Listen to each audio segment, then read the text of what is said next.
Hello, wrestling fans. We are back here with an interview with Bullet Bob Armstrong. We're here at the Anderson Cup here in Shelby, North Carolina.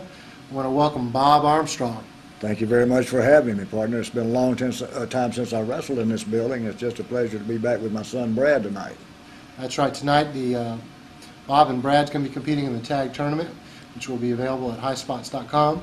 But right now, we're here to talk about Bob's career and some of the stories that he's had over the years.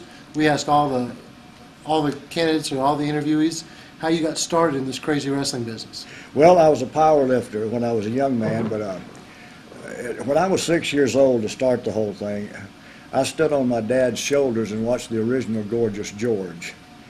And I know that's way back in the day, and a lot of people won't remember the original Gorgeous George, but he was the first big show in wrestling.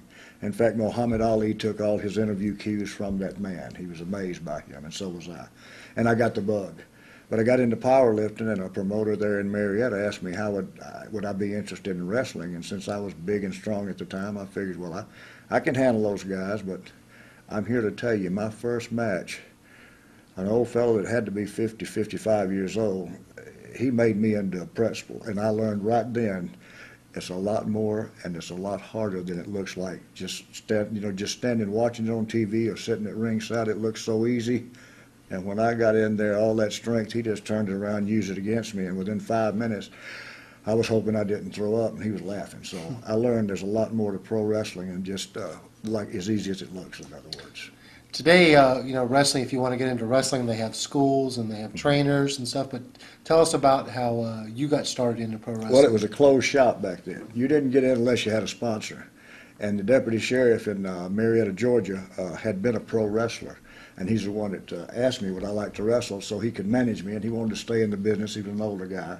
And he trained me a few times, but the second time he trained me, I broke his arm, so he had another guy come in to train me. I was pretty strong and weighed about 260 pounds, and I realized after 2 or 3 matches, I don't need all that weight. I need to be where I can move and keep my wind, because the first guy that just runs out of wind, you're in the other guy's hands now. He can do with you what you want to. If you've got no air, you got no movement. You're famous for your conditioning and how well you've kept in shape, not only now, but back in the prime of your wrestling career. Yeah. What kind of sports did you play as a youngster? Oh, I played sports. I joined the Marine Corps, and I had played all sports in high school. I had run track. I ran the 100-yard dash, and I lettered 4 times when I was in the 9th grade, and I got the name PEP, P-E-P. That name has stuck with me, my friends, and my wife even still calls me that name. But when I went into the Marine Corps, I made a 98.6 on the strength test, which was the highest at that time. I think since then some people have made 100%. But it was just natural for me I just like to keep in shape. I like to do it. And like I say, when I got in the ring with that old guy in my first match, I realized, conditioning's the name of the game here. You can look good and all that. That's fine, as long as you can stay in shape and stay in the game with him. You mentioned Gorgeous George was one of the first personalities that attracted you to wrestling. Who were some of the other guys that were on top when you first got into wrestling yourself? Oh, when I first got on, Bruno Sammartino, I'm sure you've heard of him, the big champion from New York. And Killer Kowalski was really big. Billy Superstar Graham. I could go on and on. Luthez was, at that time, was in his prime, and he was holding the belt in some areas. And see, this is my 42nd year in the wrestling business. And I'm just glad to be still be here, because I think somebody up there must like me. I've had a lot of injuries. 1982, you might remember Ted DiBiase. I was working out in a gym, and he kicked the end of the bench, and the weights came down and knocked my nose completely off, broke every bone in my face. And $37,000 worth of plastic surgery later, this is what I got. I almost sued them for not making me good looking. But anyway, accidents happen. I've had most bones broken. I'm working with pins and screws, but I never stopped working out. A lot of people, they get hurt like that, and they'll just say, well, I'll do something else. I always found something I could do, no matter what I was hurt. If I had my left shoulder hurt, I'd work with my right arm. And I never stopped training it at any time. Even when I had to live with a tracheotomy after my face was crushed, and I'd have my oldest son, Scott, stand behind me and hold that trach in while I did curls. Because when you strain, that trach's got a tendency to pop out of your neck, and you go, ugh. So But I never stopped training, and thank God at 65 years old, I can still do it a little bit. When you started, you were probably in your teens or early 20s, I imagine. Early 20s. What was the first promoter that you remember working for regularly? Paul Jones in Atlanta, Georgia, one of the original promoters. He promoted all, Dick the Bruiser, you might have heard, Crusher Kowalski was in there, and all the champions came through Atlanta because it was a major wrestling town, and they sold out almost every Friday night at the City Auditorium. So I got to see the best, and when I was, after I got over my rookie year, I started working with the best, and by doing that, I learned really fast. In fact, my second year, I was invited to Japan. And after the first week, I was ready to come back to the States because those Japanese boys nearly killed me. But Carl Gotch, who's an old wrestler, that's a real wrestler and a mat wrestler, was over there training the Japanese, and I worked out with him for about 5 days, and then I stayed. By the end of 6 weeks, I was giving them what for. It just took a little determination and a lot of fighting back. Mm-hmm. What was maybe the first main event you remember being in? The first main event was probably in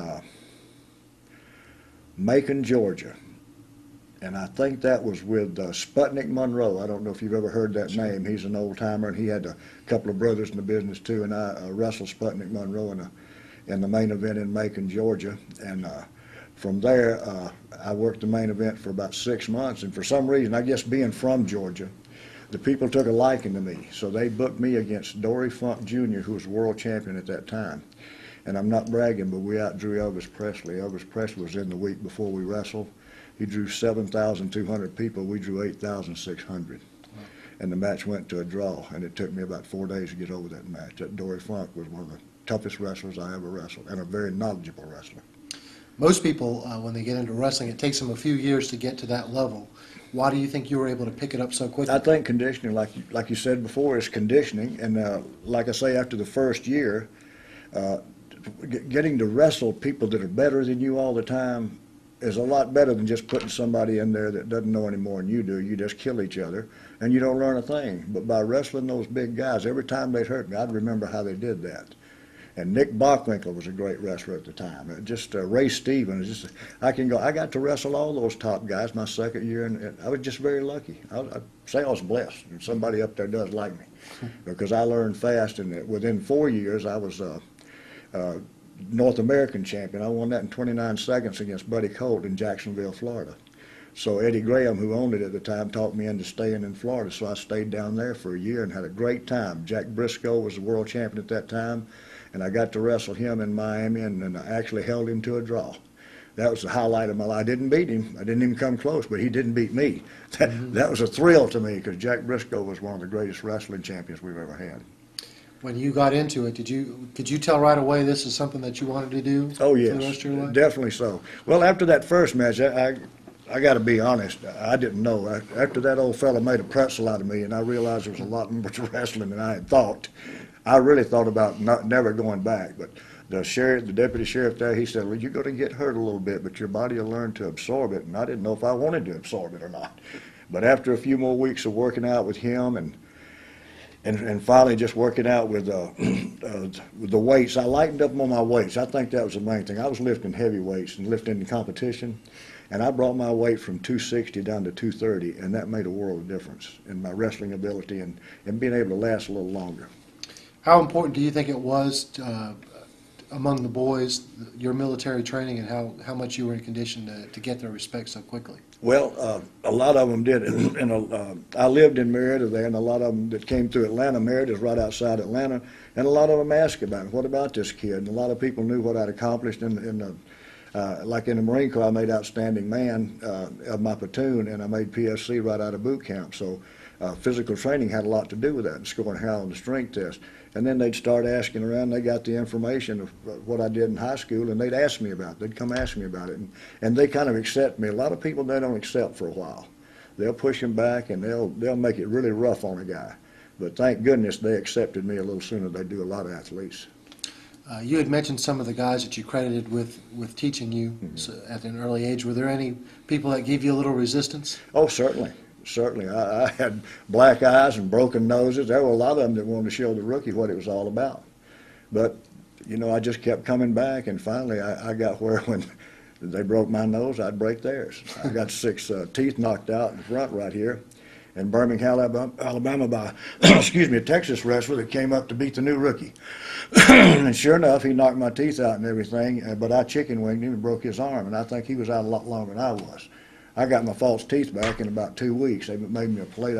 He was out for about close to 3 months. So after that, the word got around, well, he may be a rookie kid, but, you know, he's going to fight you back. Right. So that match right there in 1963, I believe it was, 64, word gets around in the wrestling business like a grapevine, like in anything else. And after that, I had a little more respect from the older guys, and some of them could have really hurt me bad, and I knew that. We would hear now about stories about these shoots, as we call them. Yeah. Can you think of any others that you were involved in, particularly in the 60s? Oh, several. The spoiler, the big spoiler, I don't know if it's the originals, but the first spoiler I wrestled, he hurt me pretty bad. He hurt me really bad, and before that match was over, a 45-minute match, we were both bleeding pretty bad because I caught him with an elbow, and one of the first things you learn, and I boxed a little in the Marine Corps, and if you get a sneaky shot in there, you always try to miss him with this and hit him with that. And I caught his nose, and he had a rude awakening after he had me beat up pretty bad, and I caught him one lucky shot, and from then on it was nip and tuck till the bell rang. We fought each other, and it wasn't supposed to go 45 minutes, but it did. Wow. Outside of the Georgia, Florida area, did you ever get outside of those territories back in the 60s? I know that you moved to, did some work in the Memphis area in the 70s. Yeah, I sure did. They brought me up there, and I had a good time up there and wrestled around. I got 3 ribs broken wrestling Jerry Lawler. And I got 3 ribs broken up there, and I was out for 4 weeks, so that threw my program I was working with Jerry Lawler, that threw it behind a little bit. So I just went back to Georgia to heal up and work for Jim Barnett. And I wrestled Ole Anderson and Gene Anderson and all those tough guys that were around the Southeast right there, because Atlanta was always, like I say, considered a prime territory. Everybody wanted to come to Atlanta. Short trips, nice places to work out. I think our longest trip was 250. I drove 610 miles to get here tonight, but I wanted to see the Anderson, Ole Anderson, because I had some tough matches with him. You sure did. Have you, before tonight, have you seen Ole Anderson in several years? Because he kind of went. Hadn't seen him in years and years and years. Yeah. Hadn't seen him in years. But he was always a tough customer, and he could give you what for, and I always respected him. Did you, when you went to Memphis, did you go back and finish that feud with Jerry Lawler? Yes, I did, and he knocked one of my teeth out. I had false teeth at that time, and they weren't cheap even back then. He knocked one tooth off of my plate, and I tried my best to kill him, but he ran. And when he ran, a couple of guys called the medics grabbed me to hold me, and I ended up beating them up. And Jerry left. Jerry left the territory, so they said, well, why don't you just wrestle, get you a partner and wrestle the medics then, because all the people who'd seen them hold me and try to hold me. But I'll tell you what, if I'd have got hold of Jerry Lawler, I would have knocked every tooth in his head out, because he was being a smart ass, pardon my French. And he just reached out and popped me like that and just hit that tooth just right. He ran around the ring, then he got on the outside of the turnbuckle and was swinging, and I just could not get to him. And when I finally got out to get him, all the wrestlers had come down because they knew, you know, I'd lost it. And he was screaming for help. So, you know, after that, I didn't see him. He refused to wrestle me ever since. In fact, I was back up there about 5 years ago wrestling, and I had a match with him in Arkansas. What's Fayetteville, Arkansas? He wouldn't show up. Jonesboro? Jonesboro, that's Okay. it. Jonesboro. He didn't go. Oh, really? No, he's been scared to death of me ever since. So since that incident, you've never been on the same show with Jerry? I've been on the same show with him, but he never wrestled me. Never wrestled. And when he found out that he had to wrestle me in Jonesboro, and I mentioned something to him, I said, oh, we're going to have fun tonight, Jerry. Yeah. Well, next thing I knew, I got there in Jonesboro, Lawler won't be able to make it tonight, you know. So he just never had a lot of guts, you know, in him. He's a lot of showman, but when it comes to backing it up, he ain't got it. How was the Memphis territory when you went there different than some of the other southeastern territories that you? Well, the main difference there was if you had a good night in Memphis, even back in the day, I'd make $1,500 that night. I didn't even have to wrestle the rest of the week if I didn't want. Back in '76, that was a lot of money. And $1,500, but I still had to go and wrestle other towns. Memphis was their big town. And when I made the main event there, I wrestled the Mongolian Stomper, and I wrestled quite a few guys I can't remember. They brought in Harley Race. Terry Funk was active then. They brought in all the guys. So I wrestled all those on the main event. And that's the only, the other towns were small. You didn't make a whole lot of money in the other towns. So if you were on the Memphis show, especially on the main event, that made your week. TVs I didn't like. I'll give you a little example. When I came back from breaking the ribs, they had me wrestle on Memphis TV at 10 o'clock in the morning. I finished about 11:15. They rushed me right to the airport. I flew to Chattanooga TV. I wrestled on TV there. I wrestled in Chattanooga that night. They had another plane waiting on me, and they flew me to Birmingham, Alabama, and I wrestled on a TV show that night at 10:30. You know, a few days like that, that'll wear you down. And I got tired of that too, you know. I got tired of it. It was a different kind of territory, different kind of people, and I wasn't used to that. So I didn't stay very long. Certainly, this profession puts a strain on a family life. Oh, definitely. It's, the lady I got, I wouldn't trade for $1 million. I've been married to her for 44 years. We were married 2 years before I started wrestling. And through 4 sons now and 10 grandchildren, she's stuck with me through all the injuries and taking care of me. And but all my buddies have been divorced 2 or 3 times. I think meeting her before I was wrestling and having 2 years to start a family and everything, that she knew what was in my heart, and she stayed with me ever since. That's great. And I wanted to touch on not only your wife. I mean, obviously you've bucked the trend in this profession, but your family in general. Your entire family, especially those that got involved in wrestling, have had great success. They've been great kids. Yeah, and believe me, I'll tell you a little something. I tried my best to talk them out of that. I really did, and my wife did too, because they'd seen me come home with the broken arms and the face crushed and the pins in the knees and the elbow dislocated. You know, all the injuries. I can't even remember all of them. Thousands, well, maybe not thousands, but hundreds of stitches. I've got stitches all over me, all over my face, body, and back. And she'd seen all that, and she didn't want it for her kids. And so she was so adamant about it that I tried my best to talk them out of it. But you know, when you tell a kid that, don't do it, they're going to do. They wouldn't have anything else. So all 4 of my sons did have, and thank you Lord, they had a good career, and they've had injuries too. My sons have had several operations, but they knew what they were getting into. So when you think of some families in this profession, you know, the Von Erich family, yeah, and some of the tragedies there. Why do you think the Armstrong family has been so different in this trend? And not just the family, but just even just the personalities. Well, I don't know if this has got anything to do with it, but I never spoiled the rod. If my kids messed up, I whipped their butts. And now I'd go to jail for that. But I had a belt, and I'd make them bend over, and I'd make them take their punishment. And I was always firm with them. But I loved them, and they knew I loved them. And I think we felt that family bond through that. They knew I was doing what I had to do, and as they got older, they realized it even more, and now they appreciate me being that strict with them, because they learned a lot of good lessons from that. It's just, I made it kind of like boot camp after I got out of the Marine Corps. I saw what that did for me, a punk kid like me. And if it could change me like that, I thought a little discipline would help them too, and obviously it did. So far, so good.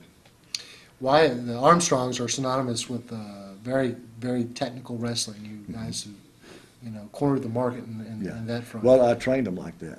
It's always nice to know. So you trained all 3 of your kids? Well, we trained each other. I would show them the basics, then they would wrestle with their brothers, which is definitely an advantage, because there's always a sibling rivalry there. And some of the best matches I've seen have been between my 4 sons.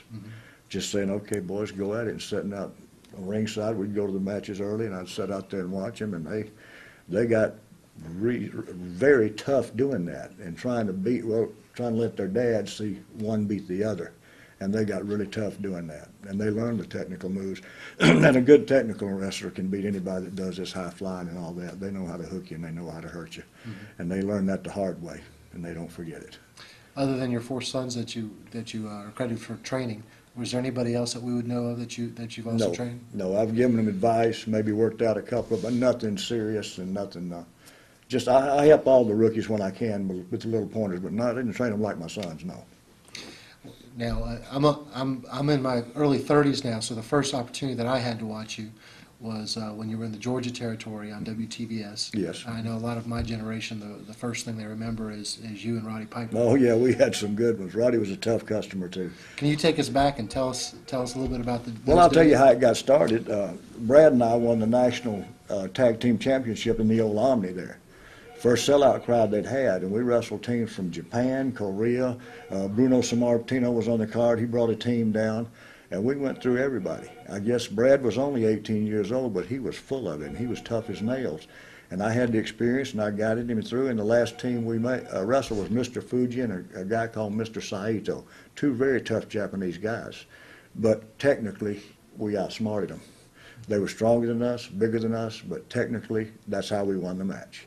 So Brad went out, we won $25,000 apiece. Brad went out and bought him a Cadillac, a white Corvette. Okay. Bought him a white Corvette, you know. And of course I didn't want him to do that, but he'd won the money, so I said, okay, son, just be careful in it. And Roddy Piper, when we were talking, he was interviewing me and Brad, and he said something about, you think you're big in a white Corvette, and then he got to me and said, why would you let your son buy a white Corvette? I would never do that, and that infuriated me. I said, well, first of all, he's not your son. He won the money fair and square, and he can buy that Corvette if he wants to buy it. And then one word led to another, and we developed a really, and I'm serious, a real dislike for each other. And the promoters saw that, and they turned it into a feud. Everywhere I wrestled that guy, I made money. I had great respect for him as a wrestler, but I didn't like his ideas.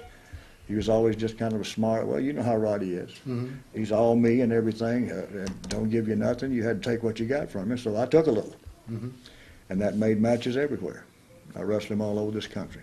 I was going to get your thoughts on the late Gordon Solie. Mm-hmm. My favorite of all time, we always called him, excuse me, the Dean of Announcers. He was the Dean, the best, the very best. There'll never be another one like him. And I loved him like a brother. Traveled with him many times. Anytime he was in town, he'd always call me, Bob, can you pick me up? I don't know if a lot of people know that, but he was like my dad. And he's the only guy I ever knew that got in the ring with professional wrestlers and had them put holes on him in Tampa, Florida. That's where he started his announcing career. And he would take the pressure from every hole so he'd know what he was talking about. And he got hurt a few times because a lot of guys would play with him and cinch up on him, and he wasn't a big guy. Wasn't a big guy at all, but he did get in that ring, and I watched him do hammer locks, lead scissors, head scissors. He took it all where when he was talking about a match, he knew where the pressure points were. He knew what he was talking about. And I certainly admired him for that, and we were friends ever since. Do you think all the wrestlers from your age appreciated Gordon for how much credibility he gave? Definitely. It was probably an uphill battle. I never met a wrestler that didn't like Gordon Solie. Never met, but they appreciated what he did for our profession. You had one of the first matches, I think, with Hulk Hogan before he became Hulk Hogan. Yes, I did. I was embarrassed to beat him. He was so big. He was so big that I hooked one of his arms, and it was like holding it like this. That guy had an arm this big around, but Huck was, like I say, we talked about conditioning. He wasn't in wrestling condition. And after 5 minutes, he was just like that. But he was early then. Now, that's early in his career. Later on, he developed a great style, and he got in good wrestling condition. But he was just a rookie when I wrestled him. Another one that comes to my mind is Arn Anderson. I think you actually wrestled in Arn's very first match on TV. Yes, that's right. And that night, this was in Dothan, Alabama, and that night I had what they call an Indian strap match. And I didn't know it, but Arn had on a toupee. And still we started wrestling around, and I hooked him and grabbed him by the hair and pulled the toupee right off his head. So my next interview was, well, I've got an Indian strap match tonight, but I've started scalping them already today. So he never forgave me for that. But Arn was one of the toughest. We actually started Arn Anderson on his first TV match in Continental Wrestling right there in the Dothan, all along the Gulf Coast area. We started him right there, and boy, that guy he came on like gangbusters. I mean, he was in fantastic shape, tough, and I got a lot of respect for that man, too. Did you happen to read some of the credits he gave to you in his book that he wrote? You know, I hadn't read any wrestling book now. I'm dying to read Ole Anderson book. He never liked anybody, and I'm sure he didn't make anybody feel good in that book of his, so I'll get a kick out of reading it. And I'm sure he buried me just like he did everybody else. But I know Ole Anderson. I know how he is. He's just a complete asshole, pardon my French. But I respect the guy because of all the matches I had with him. I just, you get to know somebody like that, and after you wrestle somebody for so long, it becomes not a competition, it's a respect for the guy. And I do have respect for him. I do have respect. And you could extend that same respect to someone like Roddy Piper? Definitely. Maybe you didn't see eye to eye on. As a matter of fact, I saw him at a TNA taping. I was commissioner at TNA taping, and he had come in with a huge bodyguard. And he did his little thing and started out, and he didn't see me, and I jumped up and hooked his arm, and it spun him right around. I grabbed him. And the bodyguard was going to knock hell out of me. I looked up, and I didn't know it. And Roddy said, "It's okay, it's okay." And he stopped the bodyguard from knocking me on my cat. And he hugged me. He said, "Bob, it's good to see you, man. Read my book." And so he must have said something in my book, too, in the book about me, too. But I hadn't read any books yet, but I'm looking forward to it.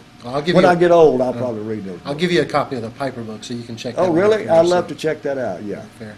Now, you're known now as the Bullet, Bob Armstrong, but tell us how the origins of the Bullet and the famous angle. Well, that you know, I got busted up in a cage match really bad. Actually, I should have known better. The Fuller brothers had a big argument between them, and their first cousin was Jimmy Golden. So Robert asked me to be his partner in a cage match in Birmingham, Alabama. And during the melee, I hit Robert accidentally, didn't mean, because without these glasses, I'm kind of blind. He looked like his brother to me, so I just knocked him on his butt and kept fighting. Well, in a minute, he got out, and before it was over with, I was beat to hell and back. I had teeth knocked out. I had bottom teeth knocked out. The front was wore out. I had a broken nose. I had an ear that was separated right in the center back there that they've done a good job on. And I was out of wrestling for about, I guess, a month. I mean, they really put it on me. Bruised ribs, broke one in the back. Those three guys really put it on me. So when I started back, I just didn't want to come back and I didn't look the same. I had had that operation. I'd had my face redone about 6 months before this match. When I looked in the mirror, I didn't see the same Bob Armstrong. I used to have a big old Roman nose like my son Steve, and all of a sudden I had a nose like my son Brad. They had to put a new nose, and I won't tell you where they had to graft the skin from to give me that new nose, but I just said, heck with it, I'm going to try the mask for a while. And I got it. And of course, everybody griped. They knew it was Bob Armstrong, but I came back in the area as a Bullet, but it got over so well that we started selling out everywhere I would go, and they were all trying to protect my identity for. Even the fans were trying to protect my identity for me. So I became one of them. I was fighting for them, and so I've kept it ever since. And that's been, I guess, 20-something years ago. You did work as a road agent for WCW. Oh yeah.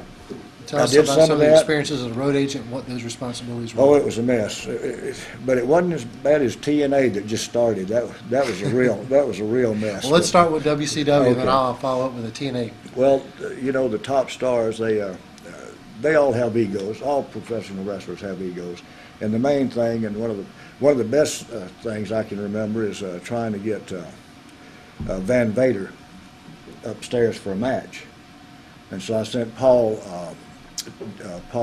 What's his name? Mr. Wonderful. Paul Orndorff. Paul Orndorff down there to get him, tell him to come on. We had to do interviews and had to get him over. And they got in the darndest fight you ever saw.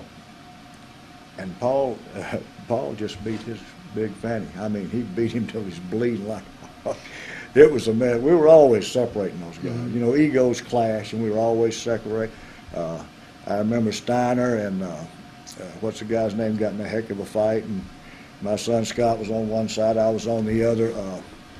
He's making a comeback now with TNA. I can't think of his name. Dallas Page. Right. They got in a heck of a fight. It was all egos. You know, it's funny when people make top money, they get those egos. They grow.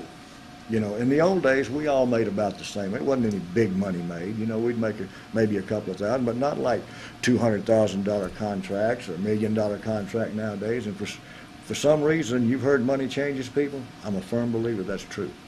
I've seen it happen. So I can't remember all of them. There's been so many, but. And then at TNA, I was separating those guys backstage all the time. That's why they wanted me there. Because I could shoot a little bit, and sometimes I'd have to, you know, just to get them separated. These young guys argue over who was going to have this and who was going to have that, and I want to interview this way, and just anything. You know, they're athletes, and and there's no padding there, and they want to get everything perfect, and they want to do it right, and they want to promote themselves. And they don't realize that the promoter actually lets them promote themselves in the promoter's way, not their way. You know, the promoter knows what they can do best. If a man can interview best, well, let's let this man talk. If another man has trouble, he comes up and makes a fool of himself, well, that doesn't do anybody any good. Some are better wrestlers, some are better talkers. Some can do both. The ones that can do both usually go the furthest. I'm always curious to know what a guy from your era thinks of wrestling, like what you saw in TNA, and what you think about your profession now. Well, it's changed completely. It's really, it's this circus now. It's circus. We were mat wrestlers, and most of those mat wrestlers could get you on that mat and hurt you in a hurry. These guys are hurting themselves. They're coming off the top rope, 90 miles an hour, and my good buddy Mick Foley, there's an example. He came through with me when I was booking an area in Montgomery, Alabama, and he came through, and I saw him. He's 35 years old and tall and handsome, slim. And I watched his match, and I said, that kid's going to get hurt. And after the match, I said, Mick, why don't you lighten up on some of that stuff? You know, because if you don't, you're going to be crippled by the time you're 40. He said, Bob, I can't help it. He really is a performer. He said, when I get out there in front of that crowd, I just lose it. I have to do. I feel like jumping off the top. I feel like jumping to the first. I said, well, please, just take it easy. And sure enough, now look at him. He's put together with pins and screws, and he's gained about 70 or 80 pounds, but I think he gained that for self-preservation. Because when I met him, he was 235 and handsome devil, real superstar like that. Well, talk about pins and screws. You have a few yourself there. You Yes, obviously haven't put on the weight. You still look like you're in phenomenal shape, but you call your own self the Bionic Man, and you. Yeah. I think I read somewhere that you feel like with your hand you actually got stronger. I did. I broke this thumb, crushed it wrestling one of the big Samoans. It looked like cornflakes, the x-rays. So the surgeon went in, he cut this flap, took it open, he put 3 screws like this.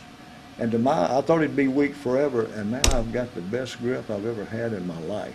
And I don't even miss that finger. I lost that finger wrestling about 2 years ago now, and they wanted to do 2 operations just so I could do that.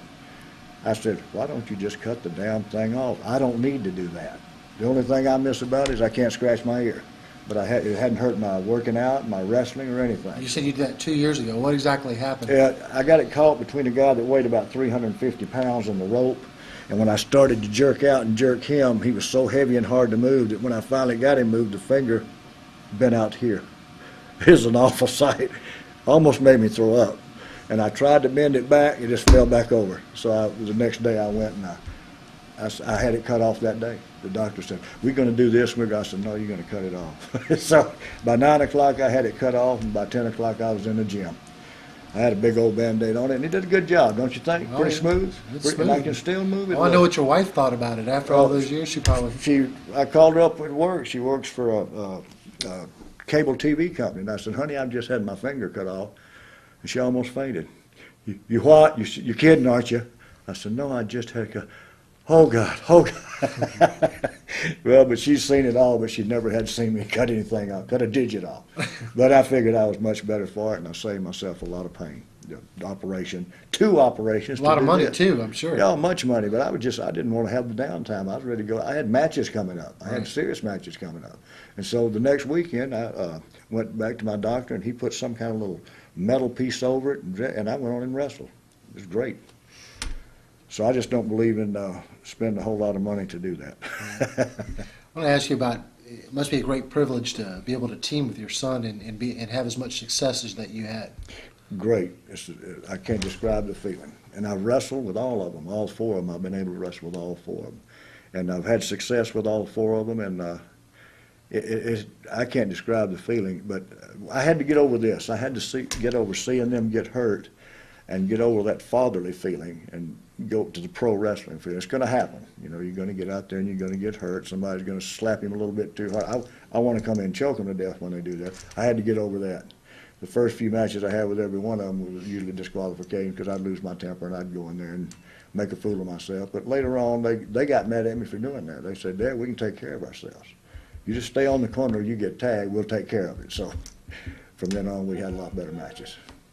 I know it's probably unfair to even put you on the spot in this, but who would you say was your favorite son to tag with? Brad. He started when he was 18 out of high school. We had great success, and he was my first.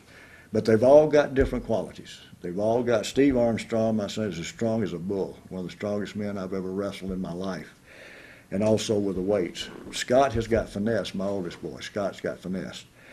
Brad does it all. He's technical. Now, Road Dogg, he's wild as a buck, and you never know what he's going to do next. So he's, if you take him in like that, they don't know how to defend him. They don't know what he's going to do. So they all got different characteristics, and I love working with them all. It's fun. Do you unplug that thing? Okay. I know it's probably something that's towards the latter end of your career, but I certainly want to discuss it because I saw every moment of it, is your run with Smoky Mountain Wrestling. Oh, yeah, that was a lot of fun. I had a lot of fun doing that. And it's funny, I predicted that would last about 6 months. And how many years did that thing last? It lasted, what, 3 or 4, 5 years or Yeah, something? I think it went a full 5 years. Yeah, and one of the biggest crowd we drew was me wrestling Jimmy Cornette. Would you believe that? A manager wrestling the commissioner. I was Back amazed. in the 60s, you would have never thought you'd be in that Never thought I'd be in that position, and I was amazed that the people came in. And my second biggest thrill there was the Night of Legends and Hawk. I wrestled with Hawk, and I'm sorry, I'm getting old, my short-term memory. Hawk was my partner, and it may have been one of my sons, but I'm thinking it was somebody else, but he rode his motorcycle down through the Civic Center. Oh, yeah. And I loved Hawk to death. He was a wild, wide open guy, and I made a lot of miles with him, traveled with him, and he was always fun, and he loved to work out like me. We always found a gym. Whenever we came into town, it was understood. And that's why he looked as good as he did all that time, you know. And he had that disease that kept getting him down, but he kept fighting it, and finally it got him. Bless his heart. I really miss him. Used to talk to him 2 or 3 times a week. But that was my 2 really high spots in Smoky Mountain Wrestling, and it was fun being a commissioner. I didn't have to wrestle all the time, but I didn't mind wrestling. I stayed in shape too wrestling in case I did have to. And sometimes we'd be at a small town. If a wrestler didn't show up, then I was there to put my gear on and wrestle for him, which I didn't mind at all. It kept me pretty sharp in the ring. Someone that you had some battles with in Smoky Mountain Wrestling, I don't believe we talked about him yet, was Terry Funk. Oh, Terry Funk. You wrestled Terry Funk in so many promotions. That's the craziest man in pro wrestling. That is absolutely the craziest man in pro wrestling. I never know where he's coming from, what he's going to do. It's mostly when I wrestle Terry, it's mostly self-defense, I'll be honest with you. I get very little offense in there. I'm just trying to keep him from killing me, or killing himself. Because he's wrestling him and his brother Dory was like night and day.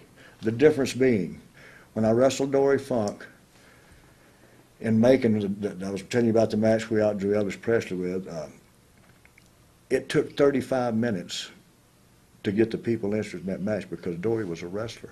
He wouldn't hit you. He would just wrestle you.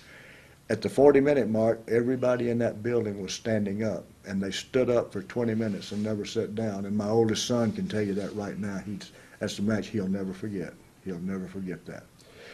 Terry Funk, he would have the fans wanting to kill him before he got in the ring to wrestle me. And there was not much wrestling to it. It was just a fight. You know, one brother, there you go, black and white. That's it, just 2 completely different characters. But I love them both and I respect them both.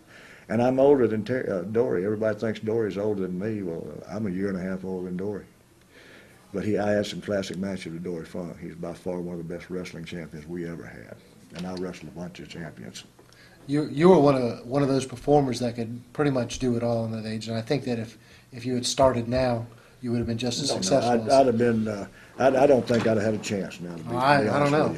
I don't think I'd have had a chance. You had the right charisma. You had the legitimate, sports but background. I'm just not dumb. I'm just not going to jump off of that top rope, turn a flip, hit on my butt on the cement. I refuse to do that.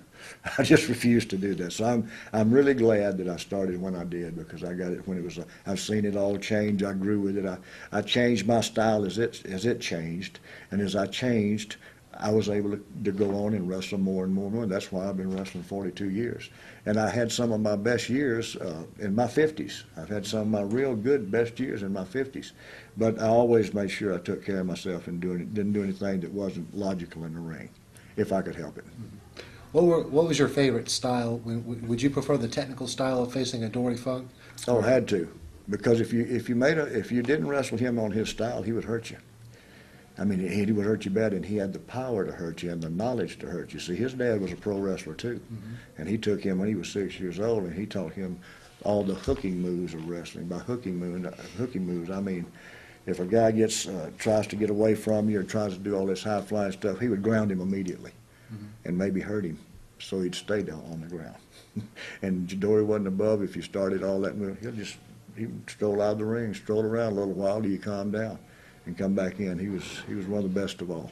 But your preference, particularly, did you prefer the good old street fights that you might have had, or did you prefer the technical wrestling match? I always preferred the technical. I think the street fights were fun and anything goes, and I always had a pretty good. I boxed in the Marine Corps and I always had a pretty good punch. In fact, I had 18 wins and 4 losses while I was in the Marine Corps as a light heavyweight. But so I could take care of myself in the street fights. But that's really just catch as catch can, wild as it can be. Technical is pitting yourself against one man's speed, outsmarting him, maybe giving him an arm so you can get a leg, or offer him your head so as soon as he takes it, you can suplex him and see if he'll go for this or go for that. I just enjoyed that. I enjoyed the Terry Funk matches, the Jack Briscoe matches, the Luthez matches. I wrestled Luthez when he was 55 years old for an hour. I was tireder than he was when he got through. He was knowledgeable and paced himself. A good wrestler can pace themselves. Ric Flair's a good example. Ric Flair's a 60-minute man. I must have wrestled him 1,000 times. Didn't beat him but twice. He beat me a bunch of times because he was very good at pacing himself. What are your impressions of Ric Flair when you watch him today on TV? Are you amazed that he's still? I'm amazed at him. He can still do it. He can still do it, and I've got the greatest respect for him. I think he's one of the greatest champions we ever had because of this. He added it all into one ball of entertainment. He had the blonde hair like the gorgeous Georges of our era. He's got the wrestling knowledge. He's got a body that can absorb as much punishment as a basketball being beat with a baseball bat. He's got it all. He rolled it all into one. He was the I'm this, I'm that. And his Dory was always a real mild. He would interview a real mild interview and let his talking be done in the ring. And people had the greatest respect for him. Well, people learned to hate Ric Flair because he told them how good he was before he got there. But he could always, like he says, he can walk the walk and talk the talk. I'm a real fan of his. Who would you call in this business your friends other than your family members? Oh, I got a lot of friends in this business. I got friends that I've forgotten about. I've got friends, they have an old-timers reunion every year in Mobile, Alabama in March. And I'll see friends that I haven't seen in 30 years. I met a guy not long ago from Canada, Bob Boyer, one of the very good scientific wrestlers. I almost didn't recognize him because he's on crutches now. But I see friends, and I've got friends all over in this business. I don't have that many enemies. I always tried to treat everybody with respect, and I expected that respect back. And so that's the way I feel about it. What kind of goals do you have? I don't want to ask your age on camera. 65. You're 65. We know you still have something in the tank, but do you have any goals in terms of how you'd want to end your career? No, I'm going to go till it stops being fun. I feel like this. I know that it's the fans' business. Without the fans, there's no wrestling. They're the base of our business. Without them, there is no business. We're all broke. As long as I can climb through the ropes and entertain the fans and give them a good wrestling show, I'm going to keep it up. I'm going to keep it up. Now, tonight may be my last match. Every time I step in the ring, I realize it could be my last match. At my age, a serious injury, the downtime would probably finish me. But if it doesn't, I'm going to go on as long. My friend Luthez wrestled till he was 73 years old. And everybody's been taking bets around the business if I'll last that long. What side are you on, the over or the under? Well, I'm going to try. You know, I've got one bad habit that I've been doing for over half a century, and that's smoking cigarettes. And I want to tell everybody watching this, leave them alone, because I cannot stop doing that.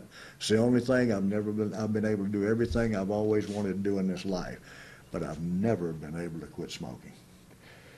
Now, Matt Damon, I had a chance to meet him a while back. He went to a hypnotist. I met him in New Orleans. And he was backstage, and we were talking. He went to a hypnotist, and he hadn't smoked in 4 months. He threw the cigarettes out, and I said, well, don't you still want one? He said, no, I don't even want one. So that's my next step, to try it. So if I can stop smoking, I may make it till 73. So a trip to the hypnotist is in your near future? In my near future, definitely so. Definitely Good luck so. with that. Thank you so much. Bob, you worked for Georgia when Black Saturday occurred. It was the time where Vince McMahon put his product on a station that was traditionally what was known with the Georgia Championship Oh, it was the Wrestling. NWA, National Wrestling Alliance. Yeah. Can you tell us what the opinion was of the wrestlers that were in the locker room and working regularly in Georgia when that happened? Well, they were very much disappointed, but that might have gone, but actually Ted Turner was disappointed. Ted Turner, the guy who owned his own network and cable, they were pretty disappointed with those people. They were used to working with the people that had been working with him for years, and the new people came in, and he wasn't very happy with them. That's why they only lasted, what, a week or two? That was it, and that was all. But that was the main reason. The wrestlers were very upset and disappointed because we knew that Vince would be bringing in his own crew and everything, and we'd been wrestling there for years and set a precedent for fine wrestling. And as you know, they had a different type wrestling. They didn't have the movement. To give you an example, in 1974, I went up there to wrestle, and I wrestled in the Philadelphia Spectrum, the first wrestling show they ever had there. It was right next to the ball field. And when I finished my match, I wrestled the Boogie Woogie Man, Jimmy Valiant, who at that time weighed 290 pounds. And they were used to slow matches and everything, and I was used to really moving around. And when I left the ring, I did the job for Valiant. When I left the ring, the people stood up and gave me a hand. I couldn't understand. I looked around, and they were reaching out, shaking my hands, because our TV went into their town, and they had seen me wrestle on the TV from Tampa that was showing in Atlanta. So they already knew me. I couldn't believe it, but that's how powerful TV was, and that's how powerful Ted Turner's TV was at the time. And you never wrestled for Vince McMahon. No, never did. Never wrestled for Vince. Was there ever a time? Oh yeah, I had several chances to go up there, and every time I just didn't like the North. I went up there for a couple of matches, and I just liked the Southeast much better. Tell us about the origins of the Georgia Jawjack. Well, that was I just wanted to, I'd been here so long, and I'd wrestled in the South for so long. I just wanted to do something to stay fresh and give the people something new. So I just came up with that gimmick and put the mask on, and the Georgia Jawjacker seemed to get a lot of response. And the promoter in Knoxville especially said, "I've gotten more mail on the Georgia Jawjacker than anybody else." So I stayed in that mask for about a year, I guess, and had some matches with some pretty famous people. Harley Race for one. Seems like you had a lot of success with your mask gimmicks as well. My mask has gone well. You know, when you're as ugly as I am, you put a mask on, people look at you in a different way. When you went to Japan early on, you had an opportunity to wrestle one of the most famous wrestlers of Japan, Antonio Inoki. And also the Giant Baba. They were the two most famous wrestlers there. I wrestled both of those guys. And Baba, he was an unusual Japanese. You know, they're all very short people. He was over 7 feet tall. And Inoki was about 6'3" or 6'4", and Inoki wrestled more my style, catch as catch can, move, but stay close to the mat. And I had a great tour there, and I was lucky. I went in my second year of wrestling. It usually takes you about 5 years to get a tour back then to Japan, but I had the size, and I'd learned pretty fast by working with those, like I was telling you earlier, those people that knew what they were doing in the ring, and some of them took a liking to me, and some of them didn't, but the ones that did like me showed me a lot, gave me a lot of good tips on how to wrestle. And for the first week in Japan, I didn't get over it all, and I wasn't doing the right thing. And Nuki himself came to me, and he said, "You know, you've got to have more offensive wrestling instead of defensive." I stayed 3 more weeks, and when I left, I was asked to come back, and they gave me a $10,000 bonus and a Seiko watch that I still have, and that was in 1968. So I did go back for Inoki when his first tour started 4 years later. He split off from Baba. Everybody was scared to go because Baba had the only wrestling organization, and back in that time, Japan was like the mafia. If you tried to start anything else, Big Baba, 7 foot tall, he had his boys squash it. I mean, he hurt a lot of people over there. That's the way it was, and I'm not kidding you. And so in 1972, because he had been so nice to me, he had his first tour. He could only get me, and I got a friend of mine to go with me named Darryl Cochran, a big weightlifter, had been wrestling for about 10 years, and 5 Mexican gentlemen. That's the only ones that had the guts enough to go over there. But believe me, we had security.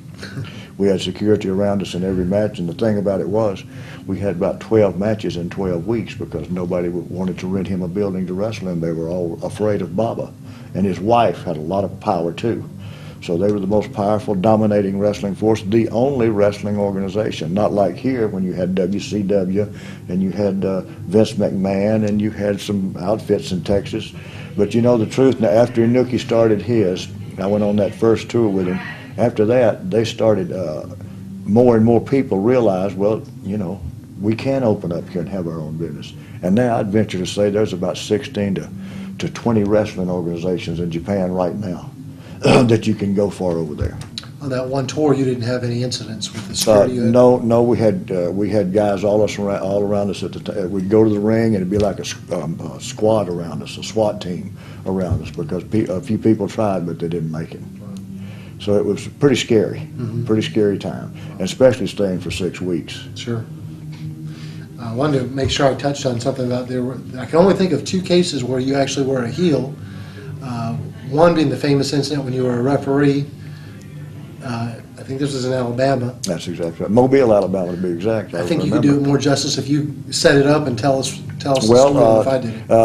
The deal was the match for the World Championship. It was hadn't been decided whether it would be me or Ron Fuller, and so in the end, Ron Fuller got the world title match with Ric Flair. And so I just asked to be the referee, and when they let me be the referee, that was a mistake. And when Ron Fuller hooked his finish hold on Ric Flair, I just dropped an elbow on him and kicked the living daylights out of him. Of course, I had to fight my way out of the building that night, and for the next year, I was the most hated man in Alabama. And a lot of times I would have to have a SWAT team with me take me to the ring in Mobile, because I had chairs thrown at me and everything else. It was once a guy grabbed me, he jumped over the SWAT team, grabbed me by the neck, and I noticed he kept hitting me in the crotch, and I thought, well, he's not hurting me. I had a cup on. So I was beating his brains out, and finally they pulled him away from me and had a knife, a switchblade about this long, but he couldn't get it open. He had it locked, and he couldn't get, if he had got that thing open, you wouldn't be talking to me today, because I'd have been gone. He would have got me. So I had a few hard incidents like that. I had to fight for it many, many times, and I really did enjoy fighting the fans. I didn't enjoy doing that at all. Would you say that that run that you had for a year? I mean, you've been in the business for nearly 40 years, and so about 39 of those years 42 years. 42 years. Don't leave me. Don't sell me short. And for the most part, you've been working as a clean guy. Yeah, but for that year, and you know, it's a funny thing. I had a 10-year run in that area. I would come up and work for Ole Anderson and work with him and all through Charlotte, but I would always go back. I would just go out for a month so I would come back fresh. But that 1 year, I made more money as a bad guy than I ever did as a good guy. Really? That's the only good thing about it. But by taking your life in your own hands and not being happy with it, the money was good, but I wasn't happy with it. Sure. So I got hate mail. I slapped my son Brad on TV one day. We had a real argument, and I slapped him, and I had to change hotels. When I came into town, they wouldn't let me stay there because of the death threats, because I slapped my son on TV. So I had a pretty rough year. I grew a mustache, I grew a beard, because anytime I went out in public, I would catch pure hell. And I had to punch a few guys. I got punched a few times. Once I let a guy I didn't want to hit him, so I let him punch me first. No, I wish I hadn't done that. He broke my nose, so I half killed him. The cops pulled me off of him, and thank God a witness, an elderly lady about 70 years, said, well, that man hit him first, and that's all it took. Right. So they took him to jail. They took him to the hospital first, but they took him to jail. But it was a bad, bad year for me, psychologically. Sure. I don't know if it was around that same time, but I also read about an incident that you had in the Bahamas. I'd rather not talk about that. Okay. We were told to ask you about Crazy Luke in Korea. Crazy Luke in Korea. There again, Korea was run like the mafia. They had their big warlords. Even though the Americans had been there and everything, they still had their warlords. And they all drove old Cadillacs, like 1930 Cadillacs and all that. And Luke and I went over there, and we were only going to stay 5 days. And they're a funny country. We couldn't even, I was going to carry some Pepsi Colas in with me. They wouldn't let me do that. They take everything to eat, and they have their own drink called Spesicola. You had to drink their stuff. Any food they kept, you got to eat their food. And I knew right then, well, this is a different country from Japan, because Japan was a little more Americanized. This was strictly Asian Oriental. So the first night we wrestled in Busan City, the first afternoon we wrestled in Busan, We had 110,000 people in a big, huge baseball stadium. That's the most people I'd ever wrestled for at the time. And I had a draw with their champion, and the people closed the ring. They were so mad. I didn't even beat the guy. I just had a 30-minute draw. I didn't beat the champion. They were so angry at me beating the champion, they were going to let me out of the ring. And I'm there, and I'm panicking, and the champion doesn't know what to do. He was out of breath really bad. He was sitting over in the corner, and I was going, what the hell? And all of a sudden I looked, and from one of the dugouts, I saw bodies start flying, and I mean literally flying. Those little Koreans were flying one way or the other.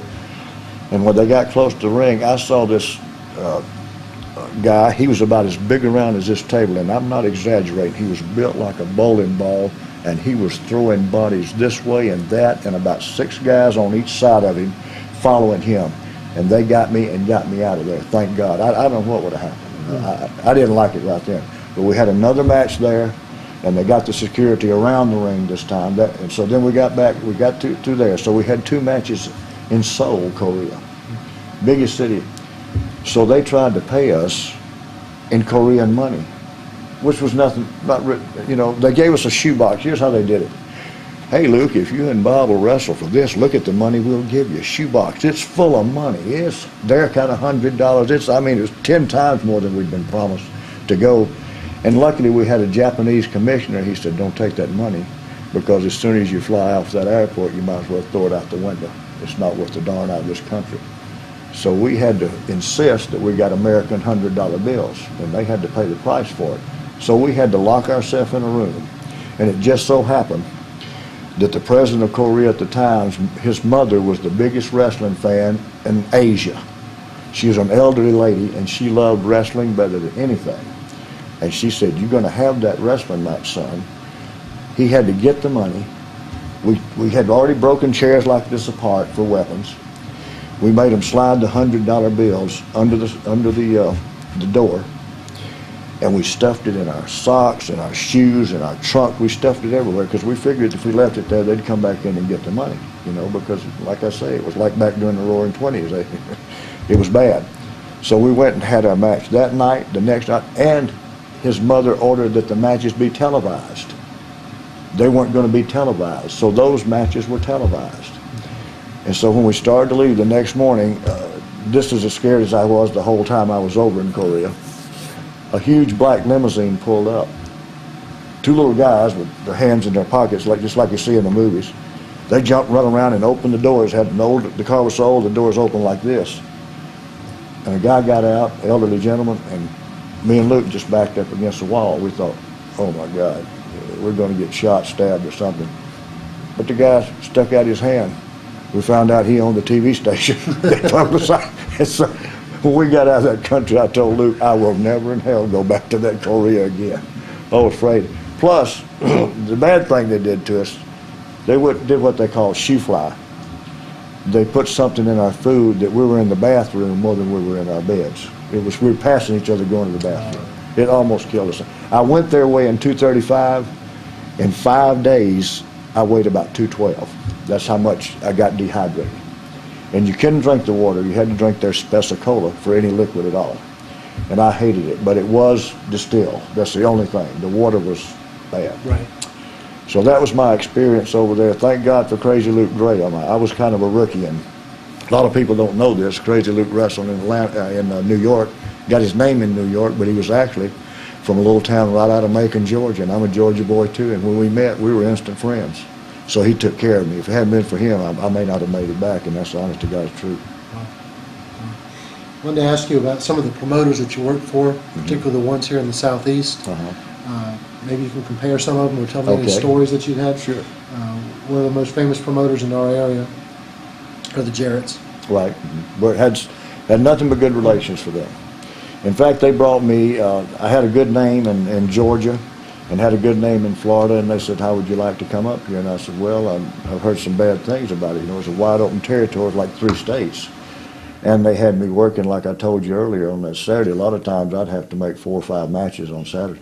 But they they guaranteed me that whether I wrestle or not, I would never make less than $750. In other words, if I got hurt and was out a week, they're going to give me $750. That's a good guarantee. That's the minimum I would make. So, and like I was telling you earlier, you work you work that Monday night in Memphis, I'd make twice that much. And when I did get the ribs broken with Jerry Lawler, I got that $750 check every week. So I love the Jarretts. They always took care of me and treated me like a prince. And I love them very much. About in Georgia, Jim Barnett was Jim Barnett, when he came in, I was there, and the week he came in, my ordinary payday at that time was between 18 and 2,000, but I was in the main event every night, and that made a big difference. You know, it drops off when you go to the semifinal and on down and so forth. The first day he came in, it jumped. I think I had made like 1,400 or 15. The week Barnett came in, I had the same matches. I got $2,000. So Jim Barnett was my man. And from then on, we were friends. And as you know, he was homosexual, but he was always a perfect gentleman around me, and we got along real good. And I think he was a little afraid of me, because in a meeting one time, I lost my temper and jumped up and turned the table over, and he said, "I'm leaving this meeting. You guys handle it." And but we always respected each other for that. But that's the difference. He was a great payoff man. That's the difference in just the first week. And he always took care of me. And when I would get upset with somebody in another territory, all I would have to do was call Jim Barnett, and he'd say, "Come on home." So I'll always love the gentleman. He just passed away, you know. Just a few days ago. Yeah, just passed away. I don't think I knew that. How about Leroy McGirt? Great. I love Leroy. I didn't have a chance to visit him very much because, as you know, Bill Watts took over that territory. And Bill Watts always liked me. In fact, in '74, he's the one responsible for taking me to Florida, which I had one of the best years of my life. I loved it. Dusty Rhodes was there. Don Morocco was there. Two huge Koreans. Pak Song Nam, and I forget the other one's name, Gary Hart, I don't know if you've heard that name, Bobby Shane, who got killed while I was down there in the plane crash. Buddy Colt was there. In fact, I beat Buddy Colt in 29 seconds for the North American title, and that made me for the year. And they had Mike McCord, Austin Idol, was there. He had a lot of talent there, and at that time, Jack Briscoe was the champion, and that's why I wrestled Luthez. I just did great down there. I carried my whole family with me. I left my home in Merritt. I just closed the house up and went down there and took them with me. And Bill Watts is one of my favorite guys. In this area, the Crockett's promoted. I don't know. Did you wrestle a lot for the Crockett's? I know at the end. Well, what it was they united these two territories. And I handled the Atlanta area, and Ole Anderson handled this area. Ole was the overseer of both, but he couldn't be in two places at once, so he knew he could trust me, so he put me in charge of the Atlanta area. I had the Atlanta office, and he was up here, and I did work, and every time I came up here, I worked with Roddy Piper for some reason. We had done an interview, and I told you about the interview with him and the argument over Brad buying the Corvette. That struck a chord. So Ole brought us up here and sold out the Greensboro Coliseum. I'd never seen that many people in a building in my life. So it made me nothing but Cincinnati Gardens. I went up there, and the guy that ran the building said, "Bob, this is the biggest house we've ever had here." But Roddy Piper was the draw, not me. I had just made a few good interviews about him, and Ole had told me when they sent my interviews from Atlanta up here and they played them on TV in Charlotte, that people actually got up and applauded. They wanted to see me live. I'd never been here. And so when I came, they all came out to see, is he real or is he not real? But Roddy Piper was the draw there. And one other one I'll ask you about are the Fullers.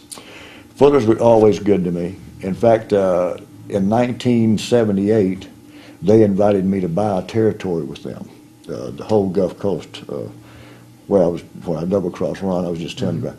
Well, I bought 10% just to see how it was. Ole advised me against that, and he said, it's 10% of nothing. And he was right, because we had to buy it from the people that owned it and start our own programs. But within a year, I was making a fortune. We'd put our brand of wrestling in there, the kind that I'd learned from Bill Watts and the Jarretts. We put that type of wrestling in there, which they had never seen in that area, and it caught on so good. We had top rating shows. We had TV in 5 different major cities, and they caught on, and they were top rated. So, in fact, I stayed there 8 years. We didn't sell that territory until 1988. We had a 10-year, and then sold it to one of our TV sponsors because he loved it so good. Was that the only territory that you were partially an owner of? Yeah, I didn't want anything to do. It's just hard, and And I was going to buy more. They offered me more than that, but I took 10 just to be careful on the safe side. And from what I paid for it, it was quadrupled within 3 years. I could have sold it for a fortune, but I was having too much fun on that beach down there. I didn't want to go anywhere. Everybody wanted to come to see us and live on Pensacola Beach. Well, talk about a few just random things. A lot of announcers have joked about the Armstrong curse. Mm-hmm. What was the origins of the Armstrong curse? Larry, what's his name? Zabisco? Larry what? Zabisco? Zabisco. He started that whole thing. He started that whole thing on TV because my sons were good technical wrestlers like we've talked about, so they used them to promote their top wrestlers who some couldn't stick their thumb up their fanny with both hands. So they put my son, not bragging, but my sons had had the experience. They'd been trained that way. So they naturally would have a better match with the top guys. So that was their job. They were utility men. They would go and work. In fact, they had their first match with the big guy that's up there now, the big giant. My son had his first, my oldest son, Scott, who's only 200 pounds, he had the first match with that big guy. It made him look like $1 million. So it's, it takes more than one in a wrestling match. It takes two to have a good wrestling match. So that's the way they used them. And so Zabisco just coined that phrase, the Armstrong curse. And it was great because people would come a lot of times to see if the Armstrong curse would be broken. And so it really got my boys a contract. After that, they put them on contract, a very lucrative contract. That was Steve and Scott, my oldest and my number 3 son. They put those two together as a team, and it made them a lot of money. So it's funny how things like that happen, the old Armstrong curse. So make sure I touch on everything here. We talked about TNA in the beginning. You worked as a road agent for them as well. I worked as commissioner for Commissioner. them. I wasn't road agent. I just worked their TV shows Okay. for them and didn't do any house shows. I only did the TV for them. Was that supposed to be a longer term deal? Because you left. No, kind of I abruptly? did it 7 months, and it was all I could take. I did it 7 months, and I don't like to fly. And I would drive. It was 800 miles every. We would go up like on Tuesday night, spend the night, and be there all day Wednesday with interviews and pre-cuts and everything. Which I was involved in everything because I was the commissioner, and I was just getting a lot of fan mail. In fact, they put a bullet mask on TV, and the mask went for us. I think they said $800. I expected to get $100 out of it, and so they started investing more in my character as the commissioner. But it finally got really too much for me, Right. and I just asked them for more than I knew they would take, and they said, "We can't pay that. Can we do anything else?" And I just said, "No, I'll come back later," and I left. And then 2 weeks later, my 2 sons, Road Dogg and Scott, left. But by doing that, Road Dogg got to go back with a much higher contract, and he's still with them.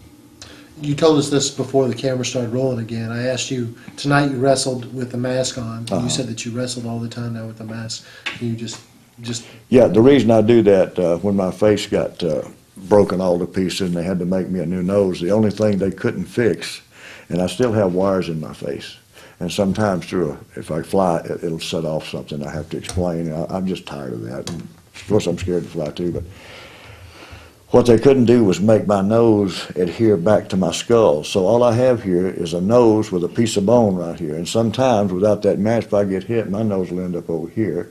And I have to scrape it back across my skull and fit it the best I can because it's not attached. It's about that much separation in it. And with the mask I've got on, it'll just move so far. And after finding out a few times without that mask, it was horrible looking too because it would just roll over to this side and I'd have to push it back, and sometimes it would bleed out of one side. I still can't breathe out of one side of my nose because of that accident. And I finally wrestled that mask a couple of times. It didn't happen. And it just holds it. You'll notice I always have a nose piece on my mask. I never wear a mask without a nose piece. And I have a special brace right there, and it keeps it. I can move it around for you. You might not want to see that. But that's the reason. I just feel more comfortable in it now. You had a long drive tonight. You told us about your schedule, but you said you came here because you wanted to see Ole Anderson. I wanted to see Ole Anderson. I wanted to see several friends. I wanted to see several friends up here that in 1986, Brad and I had a good run as a father and son team.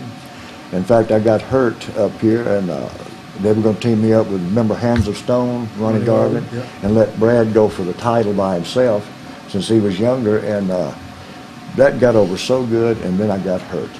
I ripped my tricep completely out, and I had to go back home, and I thought, well, I'm just not going back. So I called Jim Barnett, and I thanked him for using me and said I was just going to stay home for a while. Otherwise, I would have had a 2 or 3 year run here. Yeah. I enjoyed it.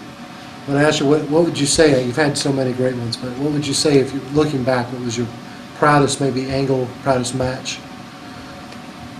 Now, that's a tough one because I've wrestled 8 world champions.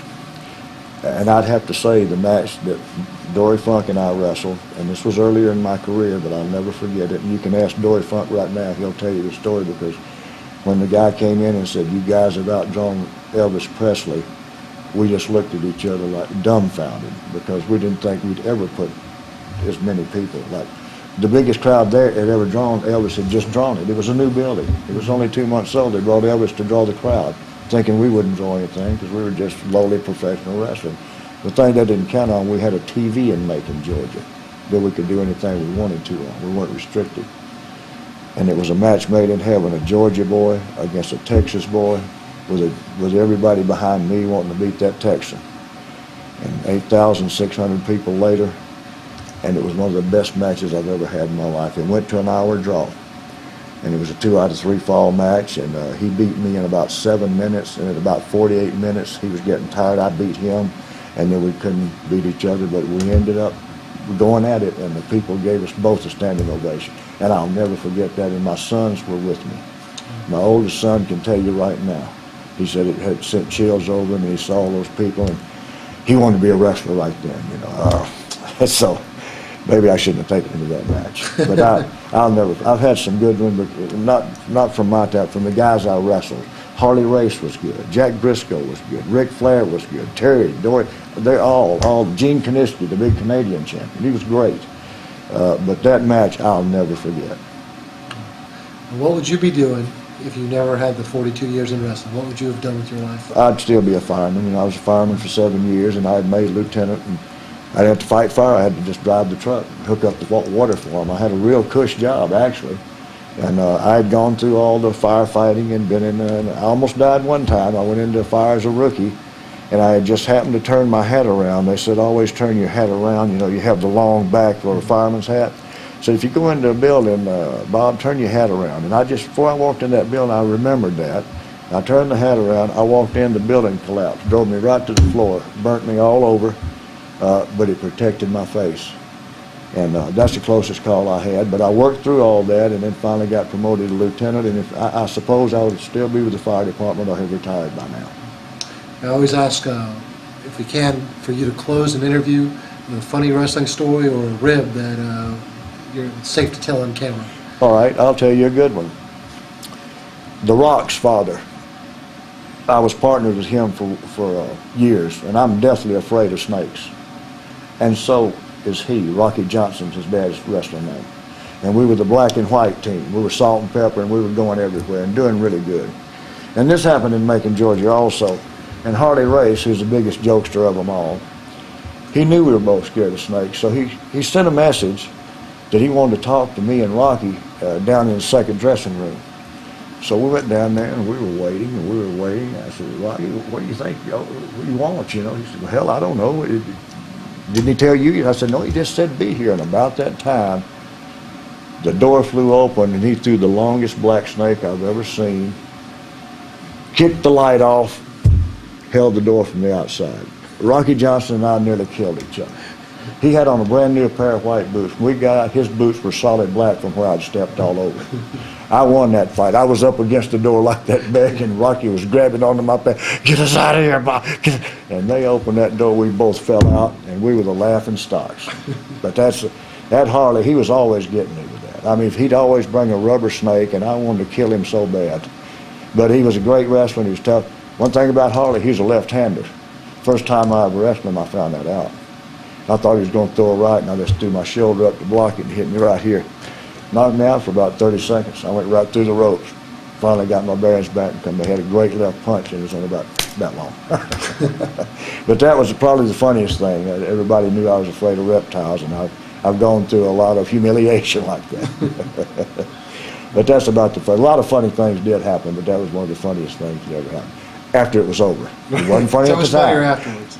Much, yeah, and every time I see him, he'll remind me of that. Bob, we want to thank you for your time. I know it's late. I know you had, for those of you who don't understand the background, Bob started in Pensacola, Florida this morning at 4 o'clock. 4 o'clock. We're running into midnight now, and and Long he's days. graciously given his time. I want to thank you. The best of luck to you. However long you're going to go, it looks like you can go another 20 years. I'm going You to stay in go. the It same starts shape? being fun. If I can stay in shape, and like I tell you, I still go to the gym, 4 times a week minimum. And if I can stay in shape, and my good friend Lou says, who wrestled till he was 73, I doubt if I'll make it, but I'm really right now shooting for 70 years old, if I can stay in shape. And it continues being fun. Right. Maybe I'll see somebody out there at some of the matches sometime. If you saw this interview, come up and tell me about it. Just don't bring a snake. Thank you, everybody.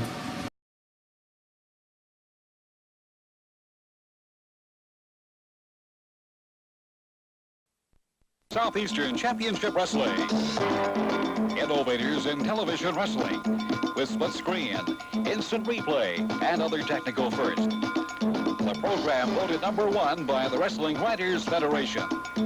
Join us now for a fast-paced competition of professional wrestling featuring the top stars from the world's largest governing body, the National Wrestling Alliance.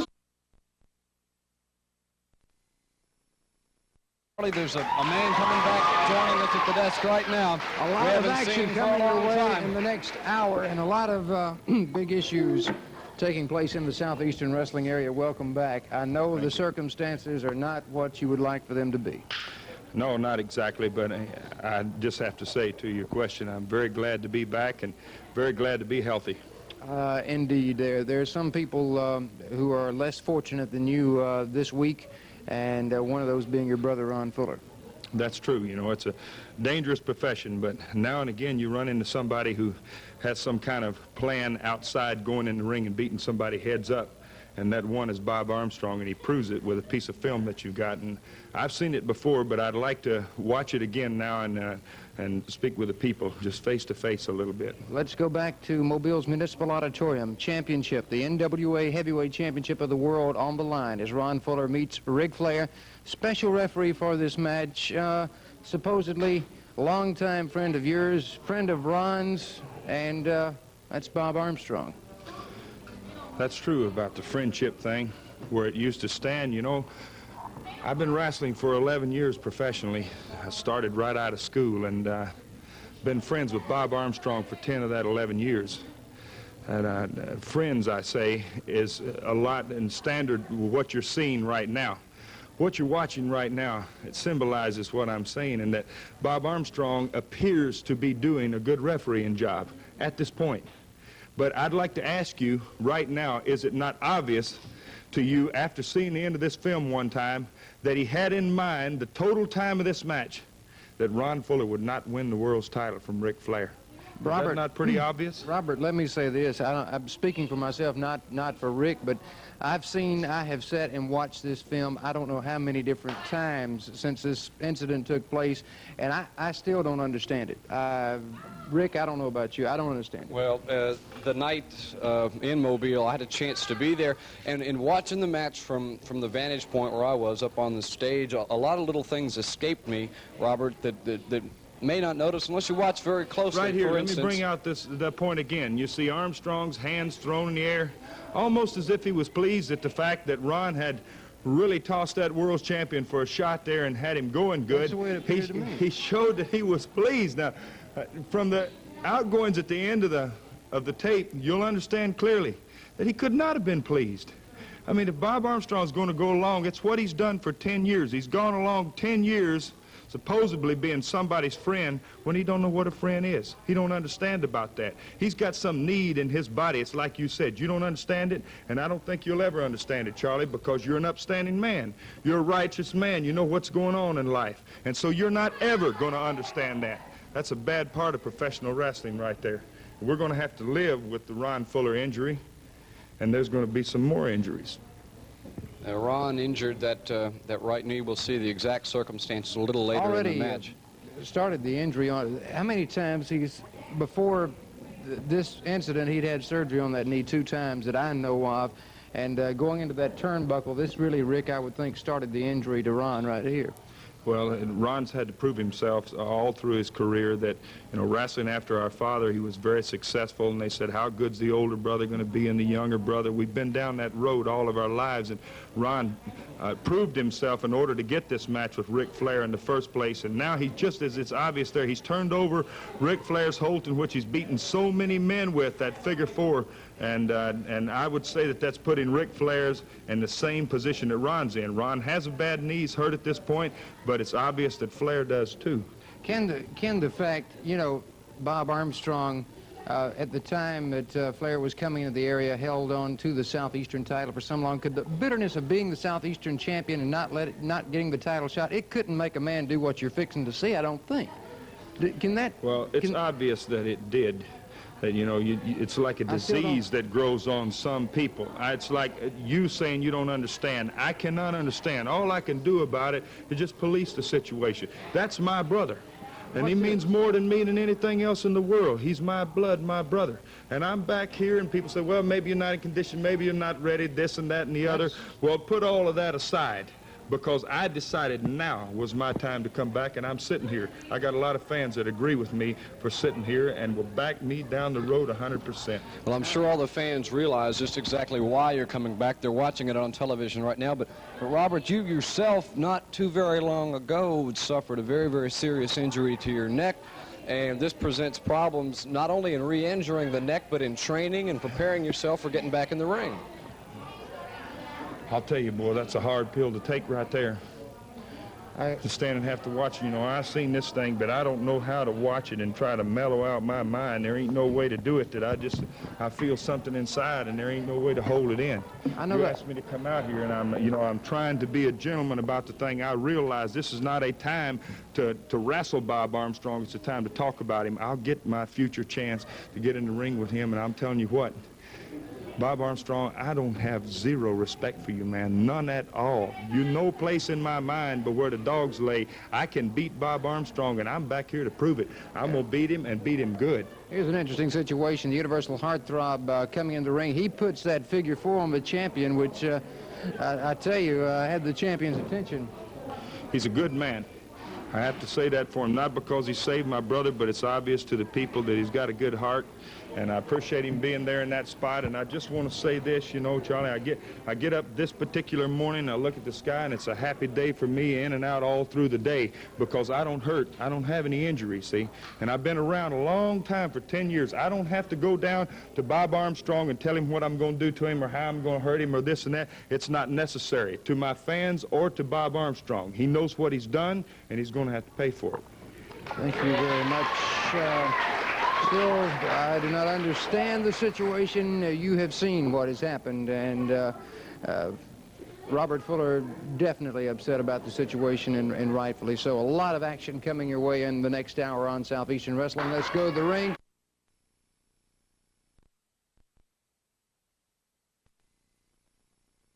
Something I felt I had to do, and I'm not ashamed of it, but I don't owe anybody an explanation for anything that I do. I'm my own man. I'm not an island, but I can handle my affairs, and I don't owe anybody anything. Let's take a look at the videotape highlights of the match. Ron Fuller against Ric Flair for the NWA World Heavyweight Championship. You were special referee. That's right. And what is going through your mind? Well, you can see right here that I'm doing an excellent job as a referee. Now, Ron Fuller went and got the Fuller toe hold, which is famous. I asked the champion. He would not give up. I didn't want to embarrass Ron Fuller by the champion not giving up on his best hold, so I'm actually doing the boy a favor. I'm dropping on him. I dropped a knee on him. And listen, he had a chance. Everybody says I backed. He was right there. It was just me and him. The champion just rolled over and took advantage of a 1-2-3 count. Now, there's the 1-2-3, and the match was over. I just did Ron Fuller a favor. He needed a third operation anyway. He'd had 2 already, and 3 strikes, you're out. Now, he had what they call orthoscopic surgery, and here he comes and jumped on me after I tried to do him a favor. Look at him trying to nail me. Luckily, Ric Flair saw the action there and took that knee down again. Now, I said right there, Rick, let's just put this boy out. He's gone too far. He had my match anyway. If I'd had this match, I would be world champion. Now, you can see right here that I put the quietus to Mr. Ron Fuller, and that spelled Operation Number 3. Like I say, 3 strikes, you're out. Now, nobody knew that I knew the spinning toe hold that I'm a master of. You can see me right here. I'm really spinning, and I'm grinding on that leg, and I could hear it pop every time I spun. And I was saying, Ron, this is for you. You don't need to be in wrestling anymore. You got those bad legs. I was doing him a favor. Orthoscopic surgery may save him and may not. And here, Ric Flair was doing me a favor by keeping people out of my way where I could get the job done that I had to do. So I don't see anything really spectacular. I hear you've had cards and letters from everybody, and promoters are upset and fans are upset. So what?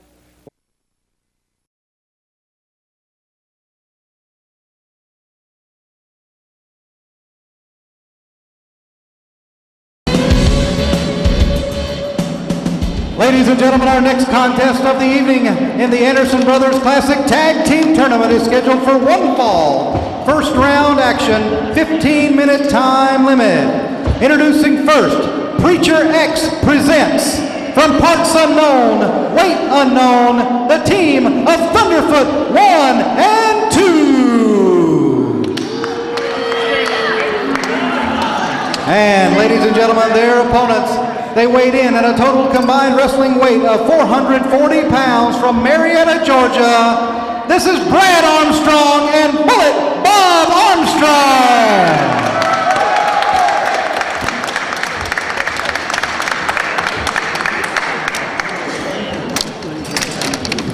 Back to tag team action here. The Anderson Brothers Memorial Cup. Preacher X, I've never heard of this guy, but evidently this must be a diabolical individual. He's brought in Thunderfoot number 1 and number 2, who must be a, I'm just not certain. It doesn't look like the usual Thunderfoot number 2, but nonetheless, it may very well be. I'm kind of puzzled, probably because they're not wearing the same outfit here. All right, we got Thunderfoot number 1. And the Bullet, Bob Armstrong, along with Brad Armstrong on the outside. Thunderfoot missing a shot. Bullet unloads with Thunderfoot, cleaning house. Full of energy. Bullet still looks just as great as ever. This man has had a career that spanned for Jim Crockett Promotions briefly, Georgia Championship Wrestling, Southeastern Championship Wrestling, Continental USA, the Gulf Coast. Still active today, just as strong as he ever was. Indeed, a legendary competitor. Brad Armstrong coming in. Winding them up. Double chop. Almost, not enough. Brad Armstrong looks in great physical shape. Fancy had a bad career, almost career-ending knee injury, but he's got it braced up real good. Brad's still moving around real well in there.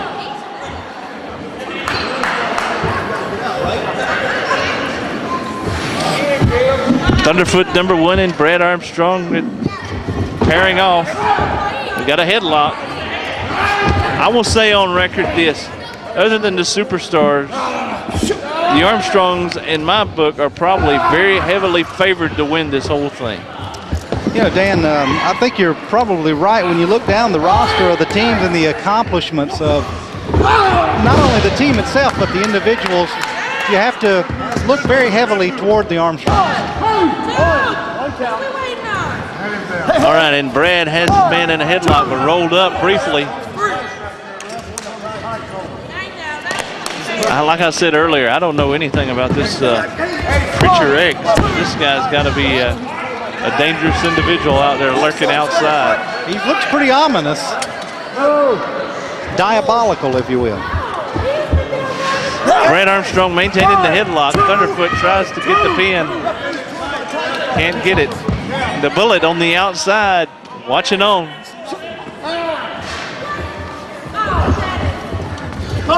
Got a tag from Brad to the Bullet.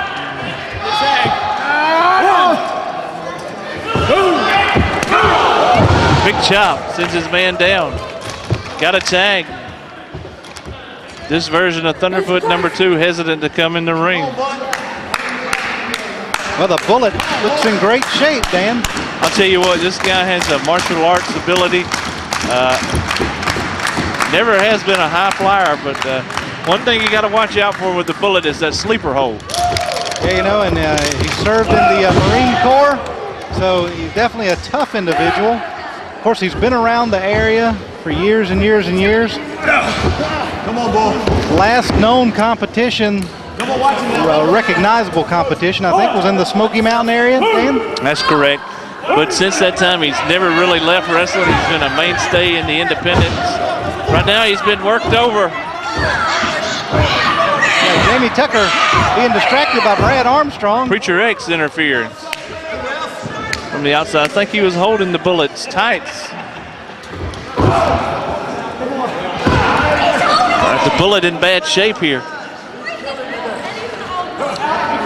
Snap bears out of the corner. Got a chin lock.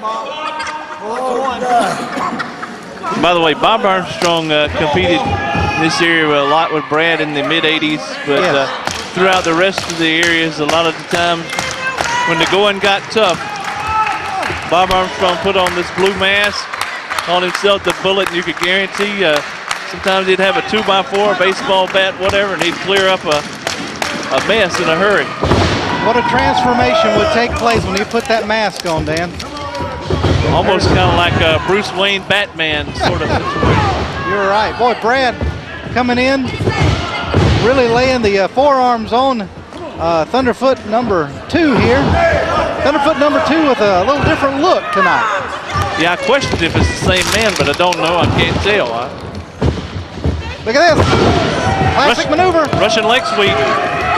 That'll do it. A little over 5 minutes, the Armstrongs get the Duke. Ladies and gentlemen, your winners, Brad Armstrong and Bullet